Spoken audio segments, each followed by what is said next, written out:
ખેડા જિલ્લાના નડિયાદમાં રાજ્યની પ્રથમ સેન્ટ્રલાઇઝ એસી કોર્ટનું હાઈકોર્ટના ચીફ જસ્ટિસ સુનીતા અગ્રવાલ દ્વારા ઉદ્ઘાટન કરવામાં આવ્યું હતું। ₹45 કરોડના ખર્ચે મૂળ મકાન અને 12 કરોડના ખર્ચે સેન્ટ્રલાઇઝ એસી સાથે આ સંકુલને તૈયાર કરવામાં આવ્યું છે। કોર્ટમાં કુલ 27 ક્વાર્ટ રૂમ ઉપરાંત કોન્ફરન્સ રૂમ અને કેન્ટીન વ્યવસ્થા કરાઈ છે। તેમજ દિવ્યાંગોને ધ્યાનમાં રાખી વિશેષ વ્યવસ્થા કરાઈ છે। આ ઉપરાંત મેડિકલની સુવિધા સાથે નાના બાળકો માટે ઘોડિયા ઘરની સુવિધા પણ રાખવામાં આવી છે। આ સાથે કોર્ટમાં વિડીયો કોન્ફરન્સ રૂમ પણ બનાવવામાં આવ્યા છે।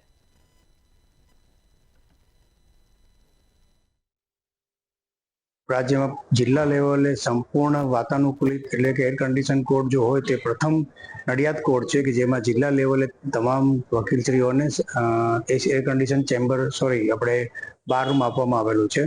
એ સિવાય કોર્ટની અંદર જે કોઈ વિટનેસ આવતા હોય બાળકો સાથે તેના બાળકો માટે ઘોડિયાઘરની સુવિધા આપવામાં આવેલી છે। હોસ્પિટલની સુવિધા આપવામાં આવેલી છે। આવી અદ્યતન સુવિધાઓ સાથેની ગુજરાત રાજ્યમાં સરકારશ્રી દ્વારા અને નામદાર ગુજરાત હાઈકોર્ટના પ્રયત્નોથી પ્રથમ કોર્ટ એવી થશે કે જે આવી રીતે સંપૂર્ણ આધુનિક સુવિધાઓથી ભરપૂર હશે। આમાં સ્ટેટ ઓફ ધ આર્ટ તમામ જાતની ફેસિલિટી આપવામાં આવે છે, જેમાં ખાસ કરીને આ કોર્ટ આખી સેન્ટ્રલી એસી છે, જેમાં 12 રૂમનો પણ સમાવેશ થાય છે। આ કોર્ટની અંદર ડિસ્પેન્સરી પણ છે અને એટીએમની પણ વ્યવસ્થા છે। આ કોર્ટમાં ઘોડિયાઘર પણ છે, જેને ક્રીચ રૂમ કહેવામાં આવે છે। આ કોર્ટની અંદર વિડીયો રૂમ છે, જેમાં ભારતના કોઈ પણ ક્ષેત્રમાં અહીંથી જુબાની આપી શકાય છે।